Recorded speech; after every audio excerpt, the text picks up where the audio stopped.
PhD की, जहां पर ट्रांसफर से एक एईएन मैडम बीमार हो गई हैं। दरअसल 6 अक्टूबर को उदयपुर से राजसमंद एईएन का तबादला हुआ। 7 अक्टूबर को एक्सीएन ने एईएन अनुभव मीणा को रिलीव कर दिया था और उसी दिन एईएन अनुभव मीणा ने मेडिकल अवकाश ले लिया। डॉक्टर ने अनुभव मीणा को 7 से 11 अक्टूबर तक आराम करने की सलाह दी है, जिसके आधार पर एईएन अनुभव मीणा ने मेडिकल अवकाश ले लिया था। लेकिन 7 अक्टूबर को ही डॉक्टर ने अनुभव मीणा का आरोग्य प्रमाण पत्र भी जारी कर दिया, जिसमें एईएन अनुभव मीणा को दिखाया गया है स्वस्थ। हालांकि इस आरोग्य प्रमाण पत्र में 12 अक्टूबर 2023 की तारीख लिखी है। अब 8 अक्टूबर को ही एईएन मैडम का ये सर्टिफिकेट वायरल हो रहा है। ऐसे में सवाल उठता है कि क्या डॉक्टर रामलाल मीणा है सचमुच के भगवान, जिन्हें एईएन मैडम के 12 अक्टूबर को पूर्ण स्वस्थ होने की पहले से जानकारी है, या फिर तबादला कैंसिल कराने के लिए एईएन मैडम ने ये फर्जी सर्टिफिकेट बनवाया है।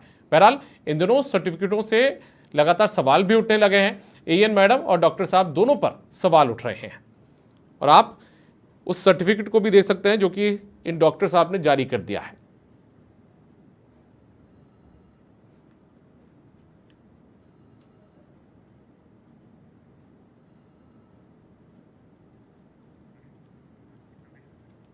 और जितेंद्र शर्मा हमारे वरिष्ठ संवाददाता हैं, वरिष्ठ सहयोगी हैं, वो हमारे साथ में जुड़े हुए हैं। एक बार उनका रुख करते हैं, उनसे समझते हैं कि आखिर ये पूरा मामला का क्या है।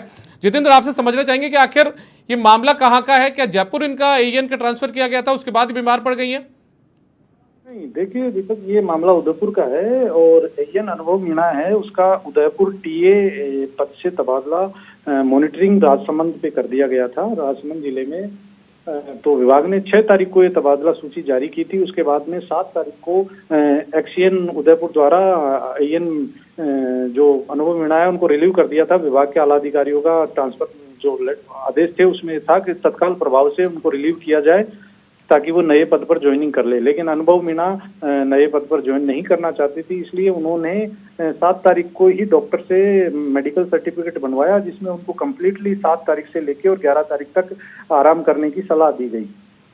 लेकिन साथ ही जो उन्होंने डॉक्टर ने उसी तारीख में 12/10 का एक सर्टिफिकेट जारी कर दिया, जिसमें अनुभव मीणा को स्वस्थ बता दिया गया और अब ये ड्यूटी ज्वाइन करने की स्थिति में है। वो लेटर सोशल मीडिया पे वायरल हो रहा है और अब इससे ये क्या कहा जा सकता है कि या तो डॉक्टर साहब है वो इतने उनको भगवान की उपाधि दे सकते हैं कि उनको इतनी जानकारी है कि उनको पता चल गया 12 तारीख को अनुभव मीणा स्वस्थ हो जाएगी और वो अपना पद ड्यूटी ज्वाइन कर लेगी, या फिर ट्रांसफर से बचने के लिए जो एईएन मैडम है अनुभव मीणा, उन्होंने जो अपना सर्टिफिकेट बनवाया, मेडिकल सर्टिफिकेट, वो फर्जी बनवाया है। दोनों ही चीजें इन पूरे दोनों डॉक्टर और एईएन पर सवाल खड़े कर रहे हैं। ऐसे में कहा जा सकता है कहीं न कहीं अपने जो तबादला को कैंसिल कराने के लिए जो प्रयास कर रहे हैं, सूत्रों से अभी जानकारी भी मिली है कि एक तरफ जहां डॉक्टर ने उनको आराम करने की सलाह दी है, दूसरी तरफ वो अपना तबादला निरस्त कराने के लिए कई राजनेताओं के यहाँ संपर्क कर रही है, ये भी जानकारी मिली है। तो ऐसे में कहा जा सकता है कि उनका जो ये सर्टिफिकेट है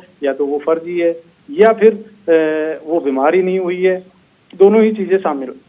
जी जितेंद्र, जब ये जो सर्टिफिकेट है वो यदि सोशल मीडिया पर वायरल हो रहा है तो माना जा सकता है कि जो आला अधिकारी हैं उन तक भी बात तो पहुंची होगी, तो क्या कार्रवाई, किस तरीके की कार्रवाई हो सकती है इन पर? अब देखिए, अभी ये सोशल मीडिया पे वायरल हुआ है, जिसमें डॉक्टर ने 12/10/2023 की तारीख का सर्टिफिकेट जारी किया है। उसमें उनको आरोग्य प्रमाण पत्र दिया गया है कि अब वो स्वस्थ हो गई है, और 7 तारीख में जो उन्होंने लेटर जारी किया था उसमें बताया था कि 7 से और 11 तारीख तक वो कार्य करने की स्थिति में नहीं है। ऐसे में उनको पूर्णतः आराम करने की सलाह दी जाती है। लेकिन सवाल ये उठता है दीपक कि आज तो 8 अक्टूबर ही हुआ है और आज ही की तारीख में 12/10 का उनका जो आरोग्य सर्टिफिकेट है वो कहीं न कहीं उनके इस पूरे मेडिकल सर्टिफिकेट पे सवाल खड़ा कर रहा है। और अब आला अधिकारियों की जानकारी में मामला आएगा तो निश्चित रूप से इस पर कार्रवाई होगी। जी।